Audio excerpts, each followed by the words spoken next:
कोणीही स्तुती करण्यास समर्थ नाही, बृहस्पती देखील. मग बाकीच्यांची तर कथा काय. म्हणजे असामर्थ्य जे दाखवलं ते कशाचं आहे, तर एक द्रव्य दुसऱ्या द्रव्यात काहीही करू शकत नाही, हे असामर्थ्य.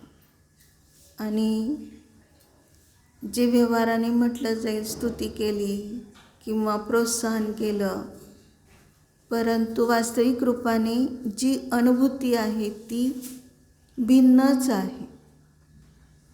प्रत्येकाची अनुभूती स्वतंत्र असल्याने अनुभूतीला कोणी पार होऊ शकत नाही, म्हणून त्याची स्तुती तर नाहीच आहे. ती फक्त जो अनुभूती घेतो त्याला स्तुती असं म्हटलं जाईल. म्हणून एकाची दुसरी अनुभूती न घेणारा असमर्थ आहे. म्हणजेच एक द्रव्य दुसऱ्या द्रव्यात प्रवेश करू शकत नाही कुठल्याच अपेक्षेने. फक्त आपल्या परिणामात, जसं आपण म्हणतो आता पूजा करून आलो, अष्टद्रव्य चढवलं, पण ते भगवंतांना पोहोचलं का? भगवान सगळं वैभव सोडून आलेले आणि त्यांना एवढं आपण अष्टद्रव्याने बहुमान देऊन पूजा करतो, त्यांना त्याचं काहीच नाही, त्याच्यात त्याचा प्रवेशच नाही. हे आपल्या शुभ परिणामासाठी आपण करतो आणि शुभातून शुद्धात जाण्यासाठी. म्हणून सतत हाच विचार करणं आवश्यक आहे की कोणतीही क्रिया ही स्वतःसाठी आहे, परासाठी काहीच नाही. जे काही स्तुती वगैरे आहे ते सुद्धा शुभभावच स्वतःचे आहे. भगवंतांचं काही करण्यामध्ये आम्ही समर्थ नाही. जर स्तुतीने जर त्यांना खूप मोठं केलं असतं तर निंद्याने खाली ओढलं असतं, म्हणजे हा प्रसंग प्राप्त होतो. म्हणून वास्तविक रूपाने न आम्ही वर चढू शकतो न खाली उतरू शकतो, अशा प्रकारचं स्वरूप प्रत्येक वस्तूमध्ये आहे. म्हणूनच आपण निराकुल जगू शकतो. किंचित मात्रही आपल्याला त्याविषयीची अपेक्षा किंवा त्याविषयी चिंता वगैरे काही करावं लागत नाही. आता 37 नंबरची गाथा पाहायची आहे. आज सुद्धा रत्नत्रयाच्या बलावर निर्विघ्न रूपाने मोक्षाची प्राप्ती होते, हे सांगतात. म्हणजे रत्नत्रयाची शक्ती केवढी आहे हे सांगत आहे. सम्यक दर्शन, सम्यक ज्ञान, सम्यक चारित्र्य, आणि ह्याच्या बलावरच कसल्याही प्रकाराने विघ्न येतच नाही. म्हणजे हा मोक्ष मार्ग जो आहे त्या मार्गावर हा आरूढ झालेला भव्य जीव आहे. मग त्यावेळेस तिथं तो मार्गाप्रमाणे त्याला उपमा दिली. मार्गात किती अडचणी येतात रस्त्यामध्ये, मार्ग म्हणजे रस्ता, मग अनेक प्रकाराने अडचणी येतात. पण तिथं मोक्षमार्ग चालणाऱ्याला भगवंतांनी आधीच तो मार्ग इतका प्रशस्त करून ठेवलेला आहे की किंचित मात्रही भव्य जीवांना त्या मार्गावर अडथळा येणार नाही, अशा प्रकाराने हे सांगतात. मग ते कसं चालायचं, तर आपण भगवंतांनी दाखवून दिलेला मार्ग हा. कारण का, तर वस्तूमध्येच ही व्यवस्था आहे हे सांगतात. कारण आता गाव कोणी तयार केलेलं नसतं. जेव्हा आपण या गावावरून त्या गावाला जातो, ते गाव आहे तिथंच आहे, पण जाताना मार्ग कोणता आहे त्याला वाटाडा म्हणतो. त्याने जर आम्हाला दाखवलं तर आम्ही बरोबर त्या इच्छितस्थळी पोहोचतो. जसं स्टेशनवर गेल्यानंतर विचारतो ही रेल्वे कुठे जाणार आहे, मग अमक्या ठिकाणी आम्हाला जायचं आहे, मग आम्ही कुठे थांबायचं, किती वाजता असते ती रेल्वे वगैरे, हे सगळं विचारतो. म्हणजेच तो मार्ग त्याला माहीत झालेला आहे. जो दाखवणार आहे स्टेशनवर थांबले म्हणजे काय, जी कार्य करणार आहे, तर ते बरोबर वेळ माहीत आहे, स्थान माहीत आहे आणि तेथे जाण्याचा मार्ग कोणता आहे हे माहीत आहे. मग ते जसं दाखवून देतात आहे, फक्त दाखवून देण्याचं काम हे भगवान करतात हे सांग.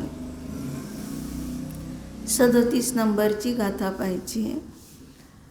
सो मोह थे न रही हो पयासियो पौसुप होते तैया तेन जविरयन जुआ निर्विघ्नं जन्ति निर्वाणम.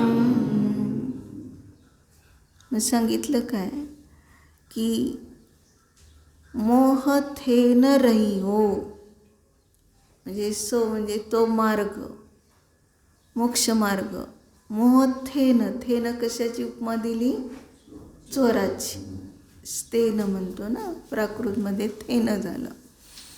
तर मोहरूपी चोराने रहित असा जो सुपहो उत्कृष्ट पथ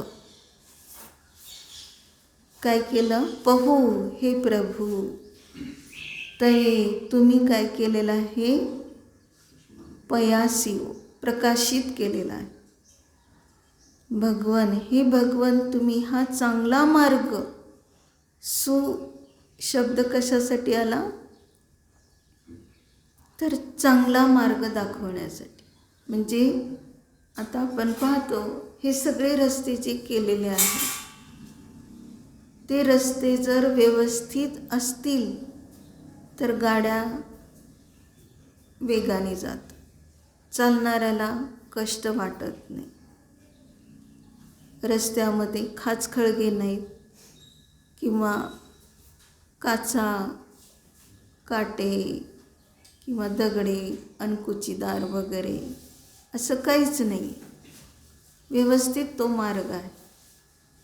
मग त्यावेळेस त्या मार्गाने जायला पसंत करतात लोक. पण जो मार्ग काचा काट्या वगैरेंनी भरलेला आहे, दगडधोंडे आहेत, उंच सकल आहे, त्या मार्गाने जायला कोणालाही नको वाटत. पण हा जो मार्ग आहे मोक्ष मार्ग, तो एवढा निर्मळ आहे, विशुद्ध आहे. तो फक्त रत्नत्रयाच्या धारकालाच उत्कृष्ट सुपथ दिसतो, चांगला मार्ग दिसतो, प्रशस्त मार्ग दिसतो. आणि ते तुम्ही प्रकाशित केलं आहे, ह्याच मार्गाने जावं. त्याला लाईटी वगैरे लागत नाही, ज्ञान प्रकाश.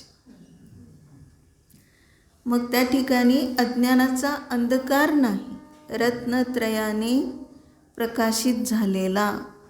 मग उपमा दिली कशाची? तर चोराची. का? जर गाड्या जाताना कुठंतरी लिहिलेलं असतं हा मार्ग लुटारू आहे, मार्ग लुटारू नसतो.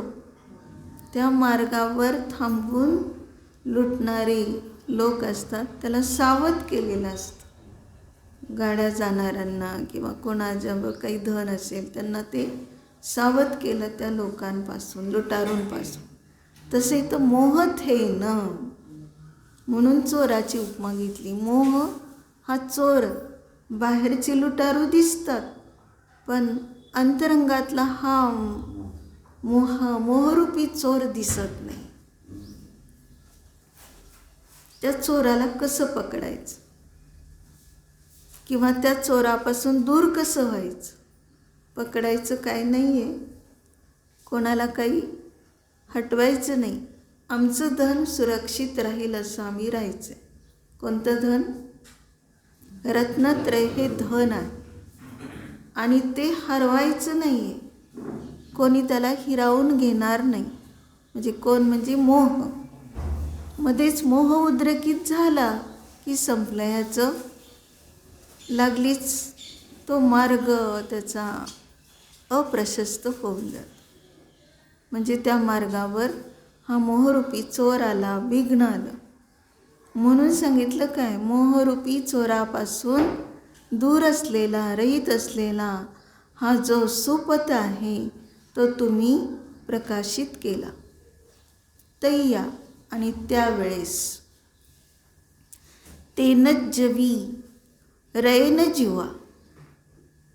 मग अज्जवी म्हणजे आजसुद्धा त्या प्रकाशाच्या द्वारे रयेन जीवा जे रत्नत्रयाने युक्त धारक म्हणजे रत्नत्रयाला धारण करणारे जे कोणी आहे, तर त्या रत्नत्रयाच्या धारकांना म्हणजेच भव्य जीवांना काय झालेला आहे, तो मार्ग आजही प्रकाशित झाल्याने म्हणजेच आजही ज्ञानाने तो ज्ञान सुरक्षित ठेवतो, आपल्याच ज्ञानाने ज्ञानामध्ये राहतो असा तो रत्नत्रयाचा धारक निर्विघ्नपणे निर्वाणम जंती. काय सांगितलं? कसल्याही प्रकारचं विघ्न न येता, अडथळा न येता तो काय होतो, निर्वाणाला जातो. आता याच्यात पहा काय काय सांगितलेलं आहे. मार्ग तो सुपथ, त्याला सुपथ म्हटलेला आहे. कारण मोक्ष मार्ग हा नेहमी सुपथ असतो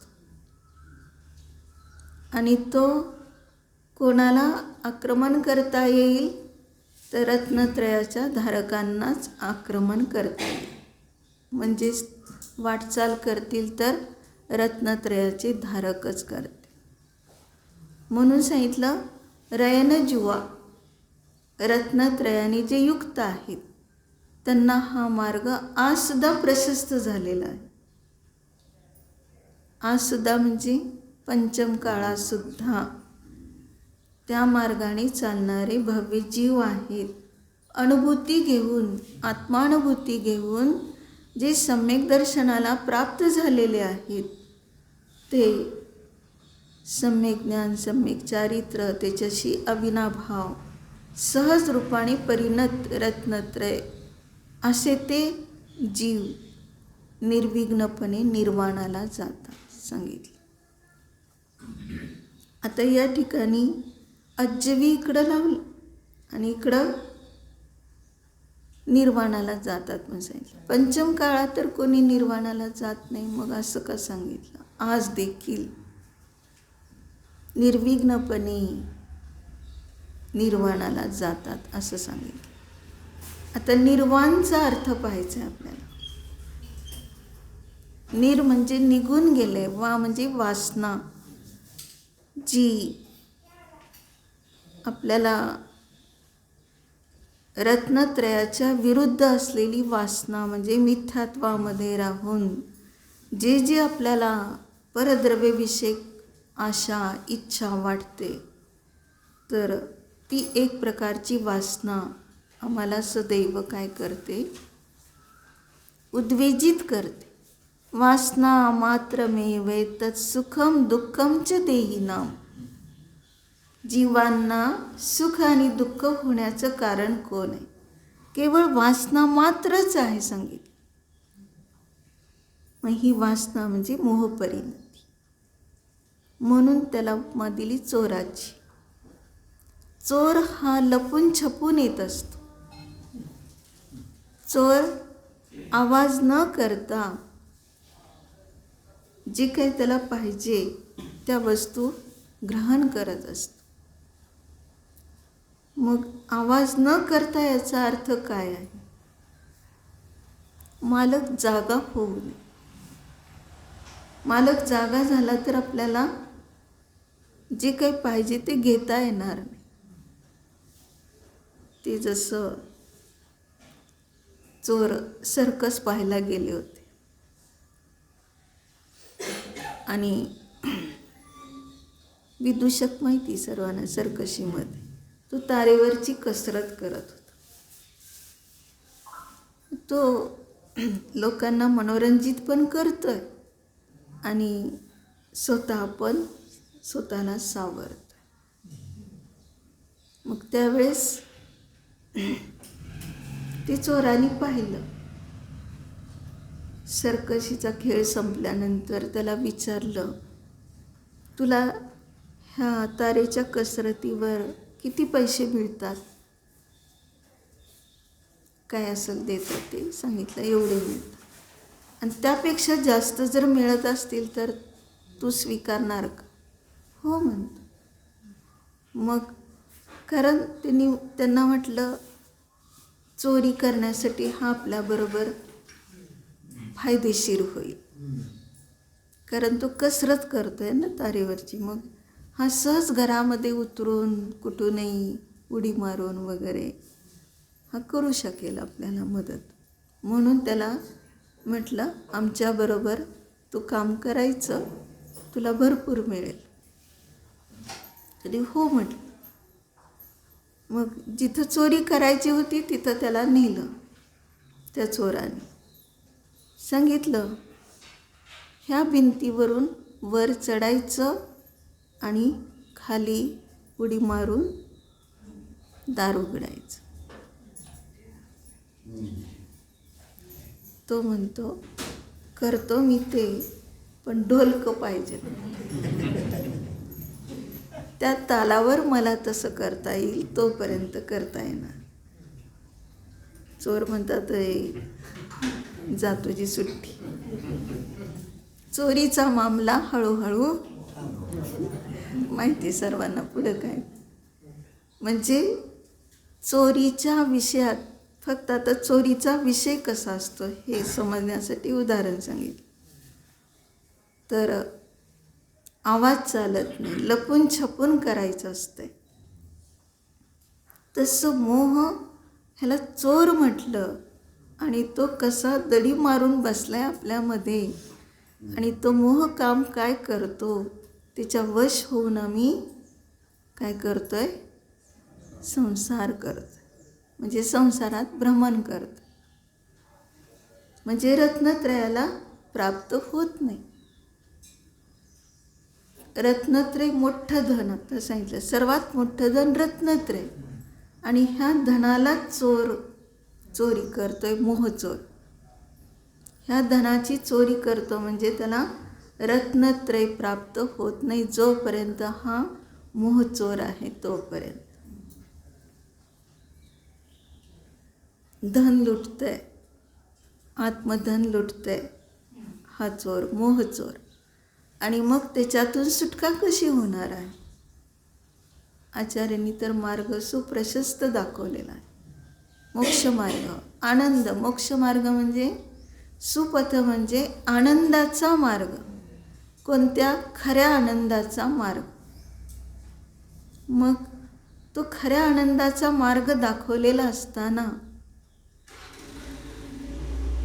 अजून आमचं तिथं ज्ञान जोपर्यंत प्रकाशित म्हटलं ना, सुपथ प्रकाशित केला त्यांनी.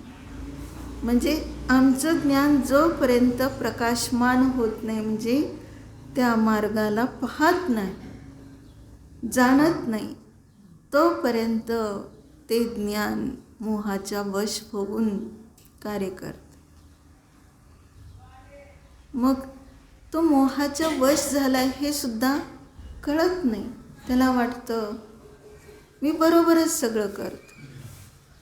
किती धन कमवलंय म्हणतो, खूप 7 पिढ्यांची चिंता करून सगळं कमवलंय, सगळं काही माझ्याजवळ आहे जे इतराजवळ नाही. ह्या सुखाला काय म्हटलं जातं? विषम. कारण हे खरं सुख नाही आहे आणि आपल्याला खऱ्या आनंदासाठीच प्रवृत्त व्हायचं. मग खरं सुख का नाही ह्याला म्हणायचं विषम.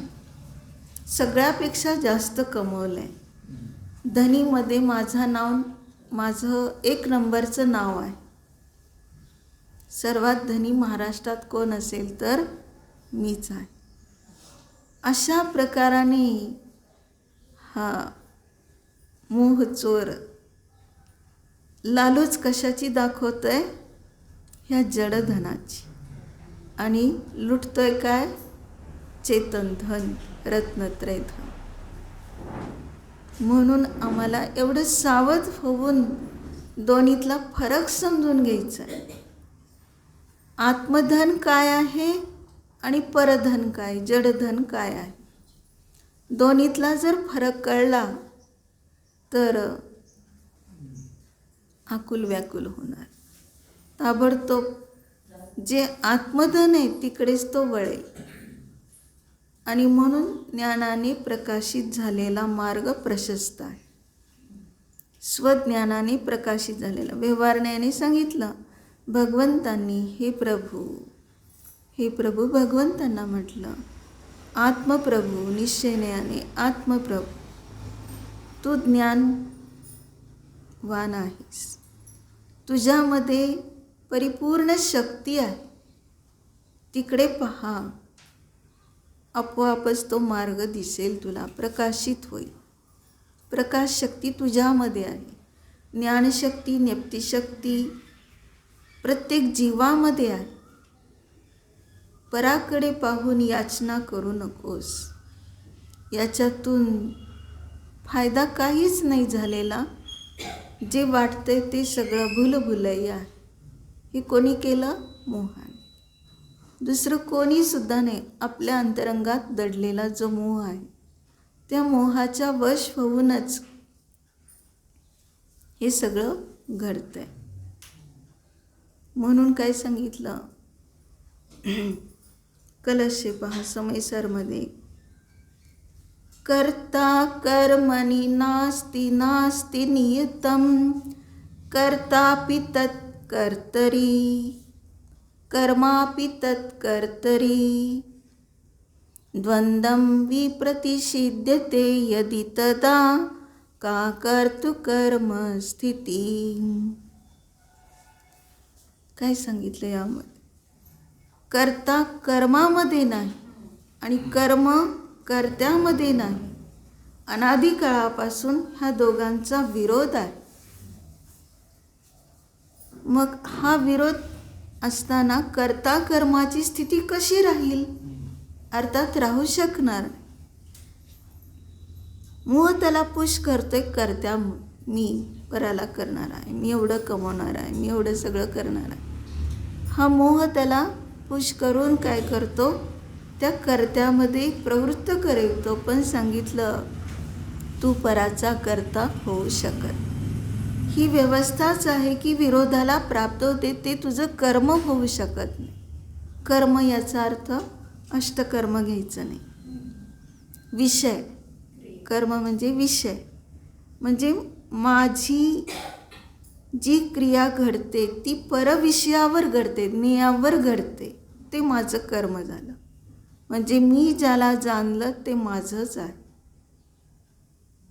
कोणता विषय निवडला? परद्रव्याचा विषय. मग सांगितलं की अनादी काळापासून ह्या दोन्हीमध्ये विरोध आहे. तू त्याचा कर्ता होऊ शकत नाही. म्हणजे तू त्याला करणारा नाही परद्रव्याला, आणि परद्रव्याला करणारा नाही म्हणून त्याला तू भोगूही शकत नाही.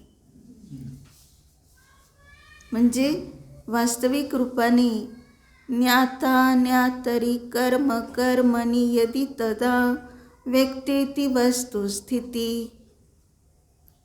अगदी स्पष्ट रूपाने वस्तुस्थिती म्हणजे वस्तुव्यवस्था स्पष्ट आहे. ज्ञाता ज्ञात्यामध्ये आहे, कर्म कर्मामध्ये आहे. म्हणजेच प्रत्येक द्रव्य आपापल्या स्वरूपात आहे, कोणी कोणाला काही करू शकत. म्हणजे जर प्रवेश झाला असता त्याचा आपल्यामध्ये तर सगळं विस्कळीत झाली असती वस्तुव्यवस्था. पण असं तर होत नाही. मग कोण असं करवतंय? शेवटची वळ खूप सुंदर सांग. नेपथ्ये बत ना नटीति तदा मोहस्तदा पेश्य किम. काय सांगितलं? नेपथ्ये ह्या नाटकाच्या पडद्यात ना नटीती, कोण नाचतंय? वारंवार नाचतंय. मोहाला सोडून दुसरा अन्य कोणी सुद्धा नाही या ठिकाणी. म्हणजे नाचवते जसं त्या कठपुतलीच्या भावल्या, आणि त्याची दोरी ओढली मालकाने पडद्याच्या आड आणि त्या भावल्या नाचतात. वाटतंय बघा त्या कशा नाचतात. तसं हे जड आहे. त्या बाहुल्या जशा जड आहेत आणि त्याला दोरी निवडलं की ते नाचण्याचं काम करते, तसं या ठिकाणी हा चेतन आत्मा पण तो मोहाच्या वश होऊन नाचवतोय आम्हाला इकडून तिकडे. या संसार म्हणजे द्रव्यकर्म, भावकर्म, नो कर्म अशा प्रकारच्या ह्या कर्मामध्ये भुलवतंय.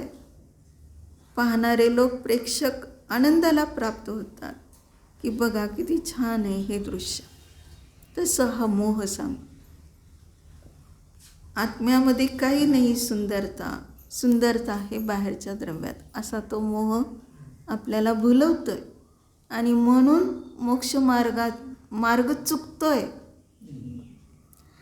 काट्याकुट्याच्या मार्गावर चालतोय आणि त्याला कळत नाही की हा रस्ता साफ नाही आहे, विघ्नसहित आहे.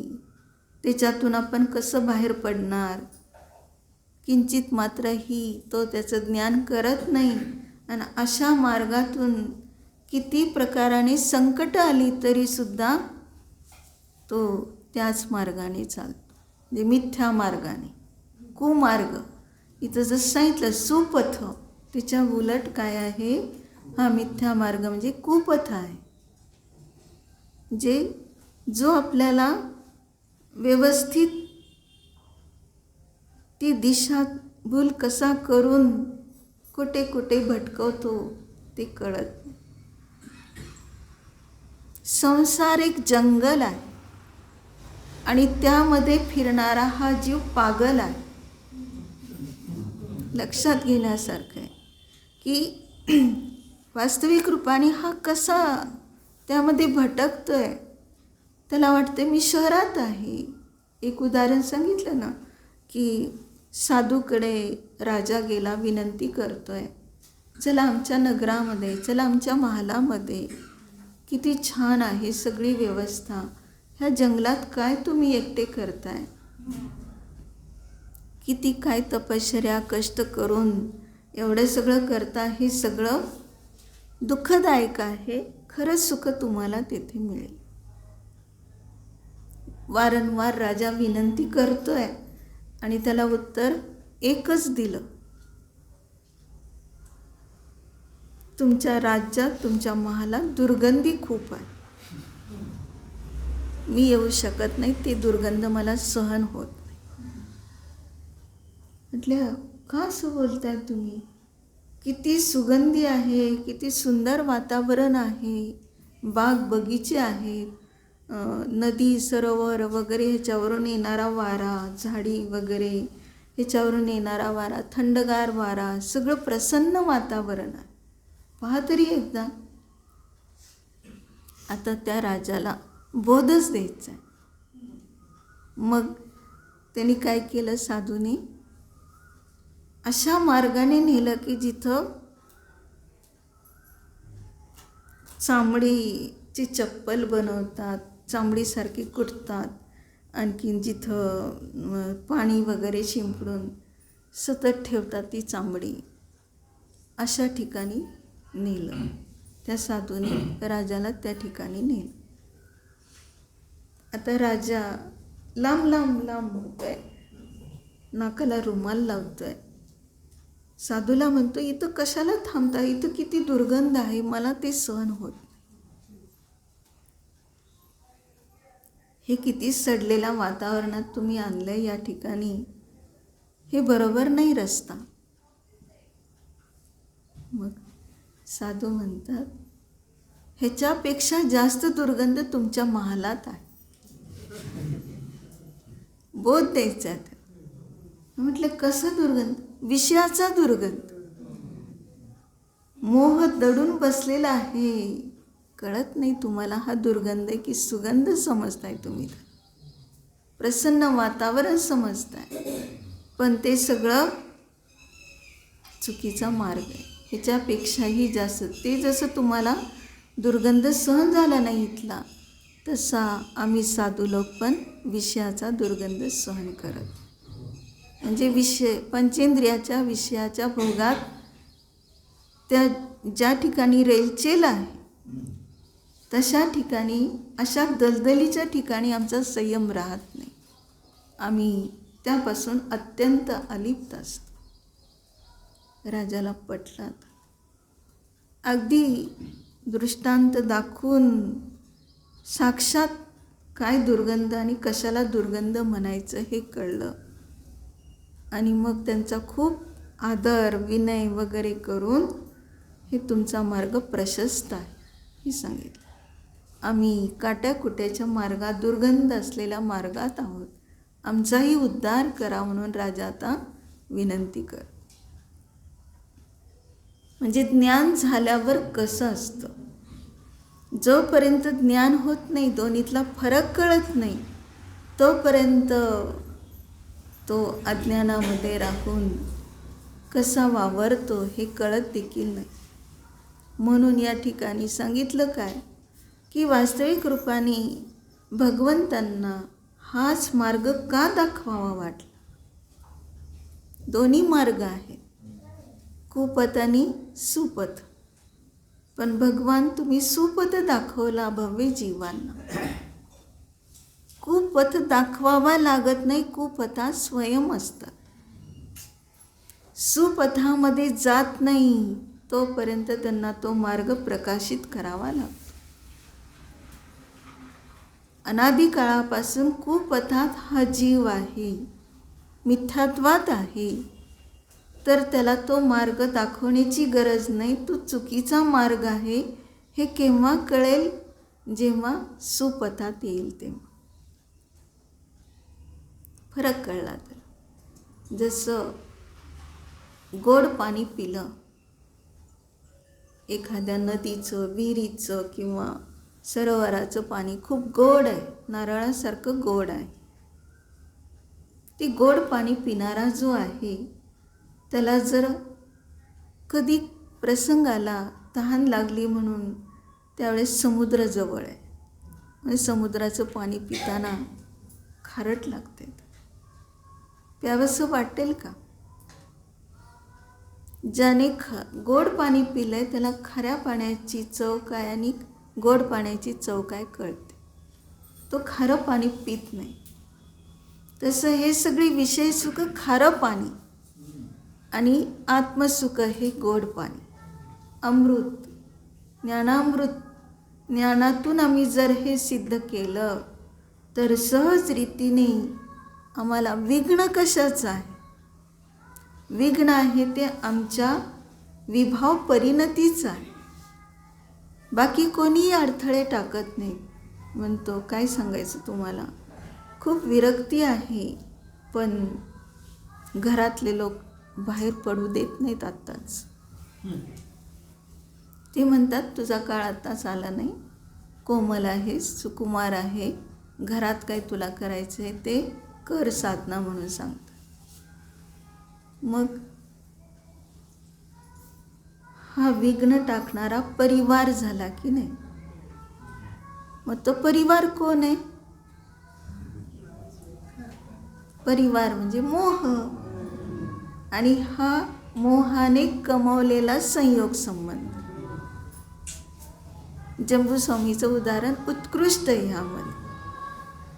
कारण जंबूस्वामी ज्या भवामध्ये भवदेव होते, त्यांचे बंधू भावदेव ते मुनी झालेले होते, आणि भावदेवांची इच्छा होती भवदेवाने पण आत्मकल्याण करावं.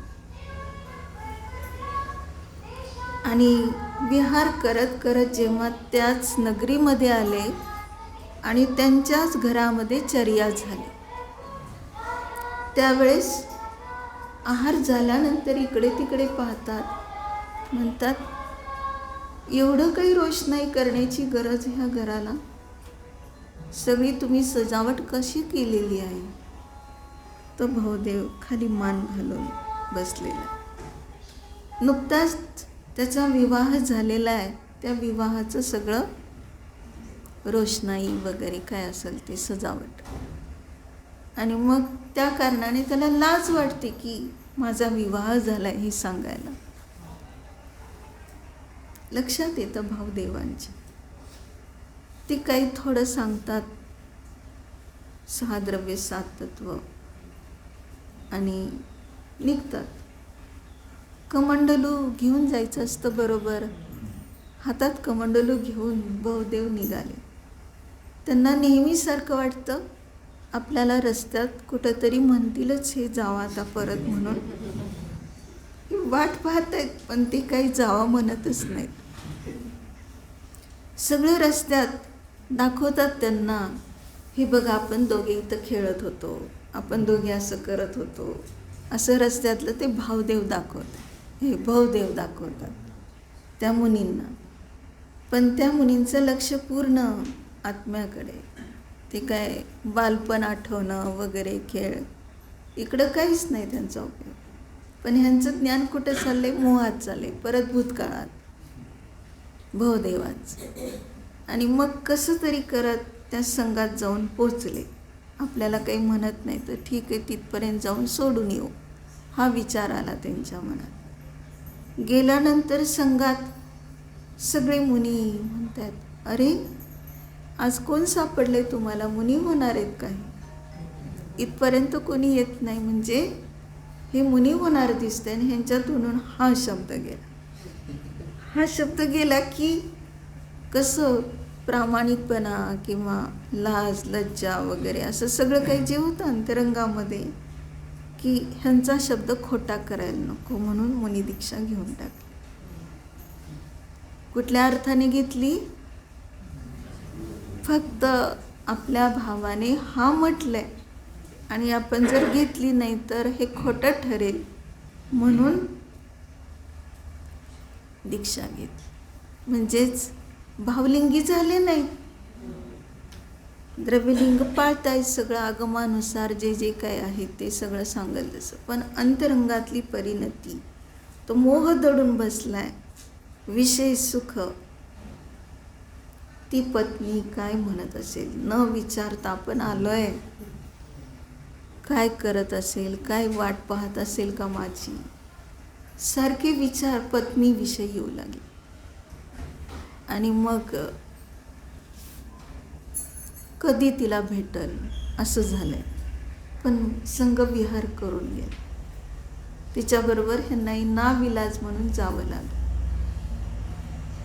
पण विचारात अजून तेच घर, तीच पत्नी, सगळं काय आहे.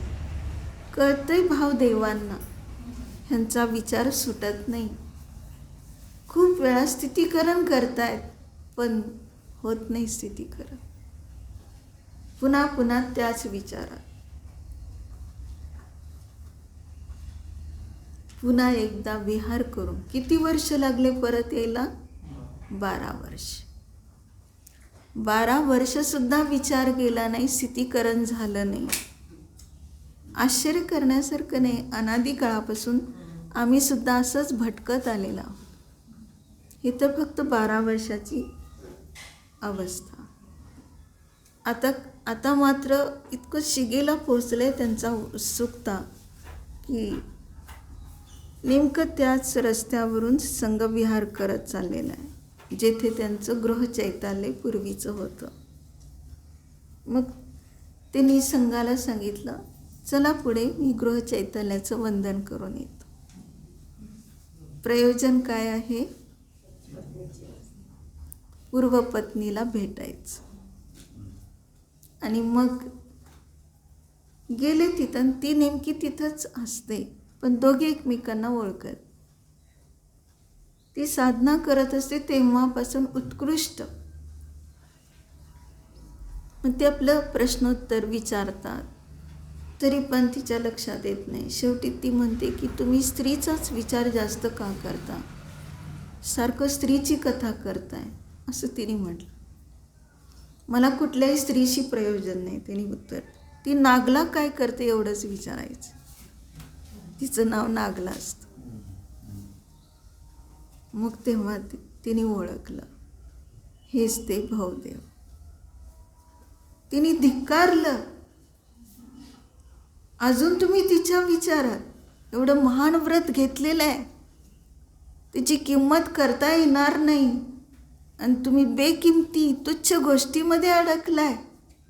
धिक्कार आहे तुमच्या ह्या व्रताला. आता हीच धिक्कारते. मी तर तेव्हापासून साधना करून ह्या मार्गाला लागले. सुपथ माझा झाला आहे. तुम्ही कोठे भटकत आहात? तो इतका अंतरंगात परत परिणत झाला आहे. अरे केव्हा हिने जेव्हा झिडकारलं तेव्हा मग म्हटलं अरे काय करतोय आपण, चुकलं आपलं आहे. लागलीच जाऊन मुनींच्या जवळ, भावदेवांच्या जवळ जाऊन साष्टांग नमस्कार करून प्रायश्चित्त मागितलं. 12 वर्षाचं हे माझं बाहेर लक्ष, मोहात गेलेलं लक्ष स्थितीकरण झालं नाही. चूक खूप झाली माझ्याकडून. आता मला त्याचं प्रायश्चित्त द्या. पुन्हा कधीच मी ह्या विषय सुखामध्ये पडणार नाही, अशा प्रकारचं प्रायश्चित्त द्या. आणि मग ते इतके परिणत झाले. तिथून पुढं त्यांची साधना इतकी उत्कृष्ट झाली. पण हा जो कर्मबंध झालेला आहे, मोह, मुनी अवस्थेत झालेला मोह, पुढे जोपर्यंत जंबूस्वामी होत नाही तोपर्यंतच्या प्रत्येक भवामध्ये हा परिवार मोही परिवार भेटतोय. त्यांना मोह नाही राहिलेला. ते राजकुमार होतात. लागलीच मुनींना पाहिलं की मी दीक्षा घेणार म्हणतात, मला दीक्षा द्या म्हणतात. वाऱ्यासारखी ही बातमी घरी पोचते. त्याला ओढून नेतात घरी. म्हणजे विघ्न करणारा दुसरा कोणी नाही. मोह, हे मोहाने कमवलेला परिवार. तो निश्चय आता तशा प्रकारचे जोपर्यंत आहे तेपर्यंत उदयाला येऊन प्रत्येक भवामध्ये हे विघ्न करणारे नो कर्म आहेत असं वाटतं. पण आत पाहिलं तर मीच विघ्नाला केलेला आहे. मीच अडथळा केलेला आहे रत्नत्रयाच्या मार्गाला, सुपथाला. हे पश्चाताप प्रत्येक भवात तो करतोय. दीक्षा घेतो शेवटी, परंतु तोपर्यंतचा काळ त्याला बंधनात पडला जातो. परत दुसऱ्या भवात पण देव होऊन, तिसऱ्या भवात, चौथ्या भवात राजकुमार होतो. पुन्हा दीक्षा घेण्याचे भाव, पुन्हा अडथळा परिवारांचंच, नो कर्म दिसायला. पण ते मोहाची परिणती 12 वर्ष केलेली, त्याचं हे फळ असं मिळत गेलं. आणि शेवटी जंबूकुमार अवस्थेत आता तर कहर झाला. आता हे काय होणार आहे, शेवटची केवली.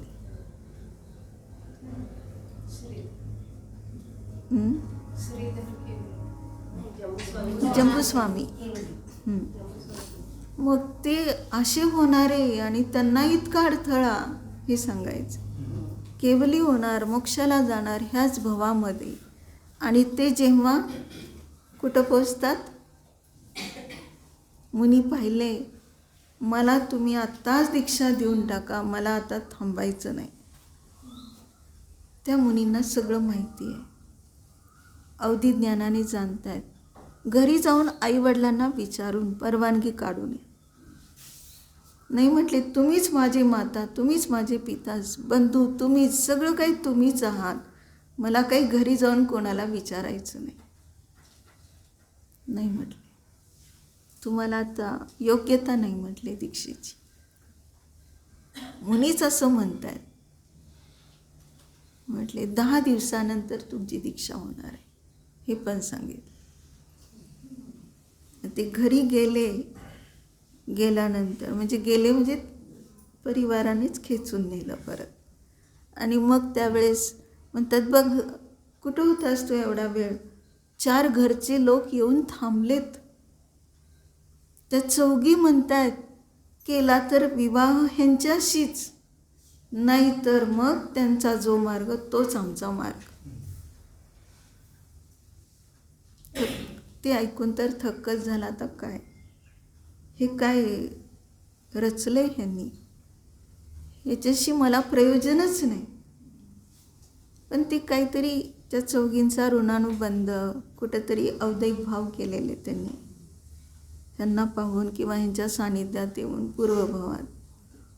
आणि प्रत्येक घरातले लोक त्या चौघींच्या घरातले अगदी एवढं विनंती करतायत, आडेवेडे घेऊन सांगतायत. आणि मातेला तर वाटतेच, मोह आहे ना, की मी सुनेचं मुख पाहिल्याशिवाय तुला सोडणार नाही. अट घातली. मग तिने पण अट घातली, जेव्हा तू सुनेचं मुख पाहशील त्याच दिवशी सकाळी मी दीक्षा घेऊन जाणार. तेवढं तरी एक रात्र आपल्याला बघायला मिळेल म्हणून तिने ती अट मान्य केली आणि त्या चौघींशी विवाह झाला.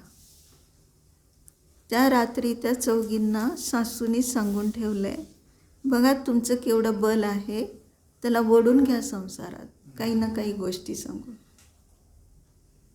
त्या रात्रभर गोष्टी सांगतायत आणि ह्या उपगोष्टी सांगताय. हा पण जंबूस्वामी त्याला तोडणारं, त्या मोहाच्या गोष्टी हे सांगतात आणि ही त्याला तोडणारं तो सांगतात. मग नेमकं एक चोर, खूप मोठ्या थाटात लग्न झालेलं असतं, आता सगळे बेहोश असतील म्हणून त्या रात्री तो चोरी करायला चोर आलेला असतो. पण ही माता काही झोपते काय, ती संपूर्ण घराला महालाला प्रदक्षिणा घातल्यासारखी ती इकडं तिकडं फिरत असते. काय होईल आता, जाईल काय हा सकाळी निघून, ह्या चिंतेत असते.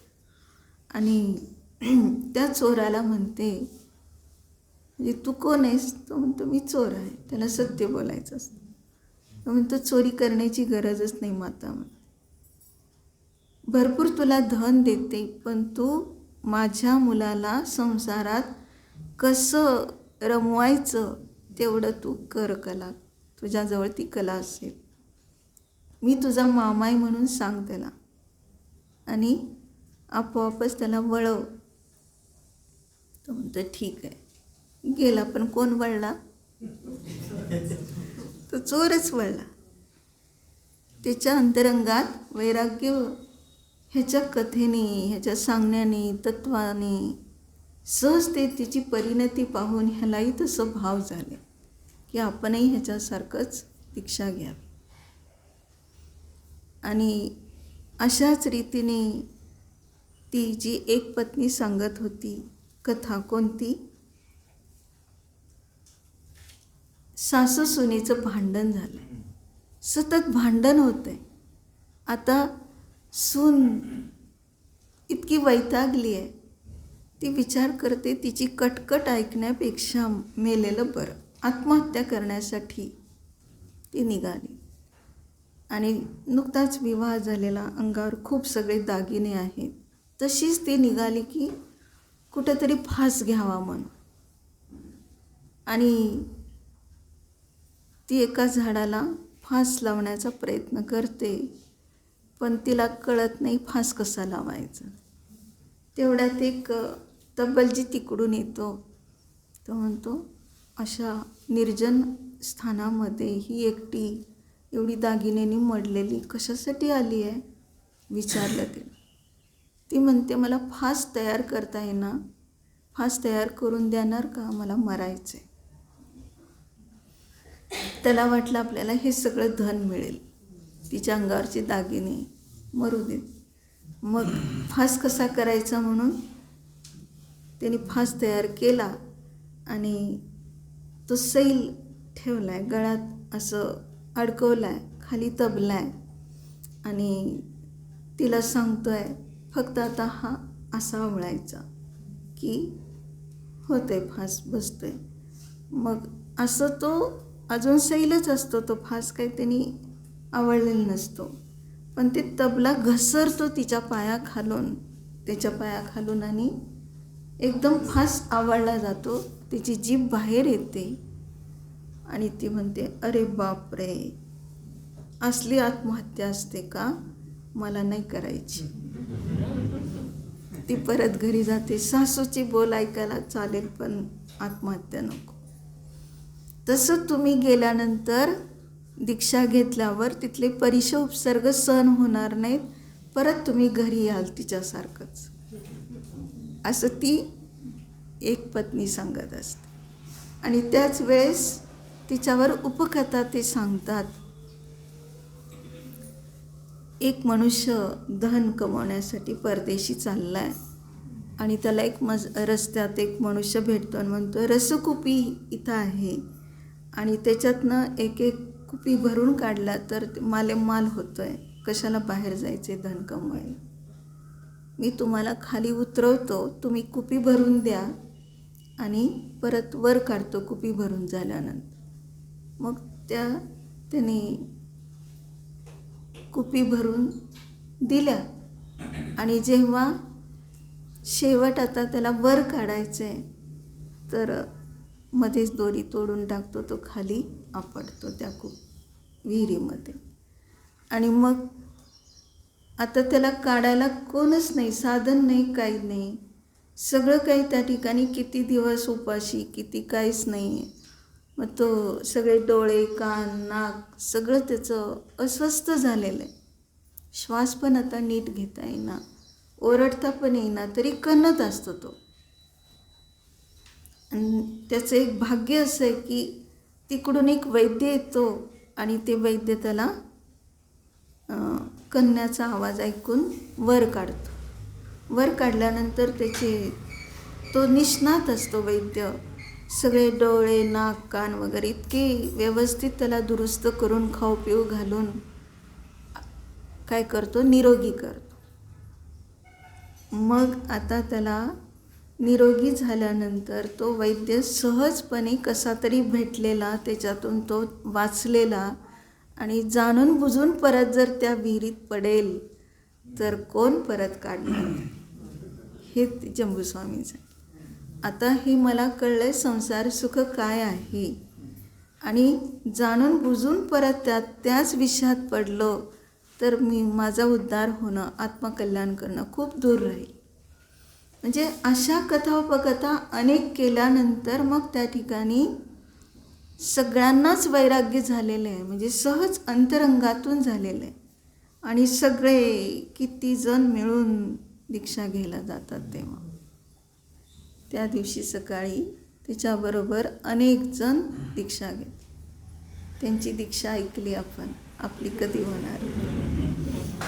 तर आपण सुद्धा आत्मकल्याणासाठी घाबरायचं नाही. सतत जो स्वभाव आहे तो स्वभाव निर्भय असतो हे समजून भगवंतानी जसं तो सुपथ ह्यासाठीच दाखवला, तू चुकलेला आहेस, ह्या मार्गावर ये, रत्नत्रयाचा धारक हो आणि सहज स्वतःला जाणून आनंदाला प्राप्त हो. म्हणून निर्वाण म्हणजे स्वतःच्याच आनंद स्वरूपात राहणं हे निर्वाण आहे. आणि आज देखील असं जे म्हटलं तर आज म्हणजे काय, पंचम काळात. पंचम काळातसुद्धा निर्वाण म्हणजे जेवढ्या अंशाने आम्ही स्वतःला जाणून अतिंद्रिय आनंद भोगतो तेवढ्या अंशाने आम्ही ह्या विभावातून मुक्त आहोत, तेच आमचं निर्वाण. वासनेतून मुक्त आहोत, तेच आमचं निर्वाण. तेवढ्या अंशाने प्रगट झालं म्हणून आज देखील निर्वाणाला जातात. म्हणजे नाही जर समजला तर व्यवस्थित आपण त्याच्यातून कसं अर्थ लावायचा हे कळतं. नाहीतर आपण म्हणणार की इकडं सांगितलं पंचम काळात आणि इकडं सांगितलं निर्वाणाला जातात, मग निर्विघ्नपणे जातात. मग जेवढ्या अंशाने आमचा मोह, राग अंश कमी झाला तेवढ्या अंशाने आम्ही मोक्षाच्या जवळ आहोत आणि तेवढ्या अंशाने ते आत्ताच प्रगट झालेलं आहे. हे समजून आम्हाला दृढता वाढवायची, स्वभावाची.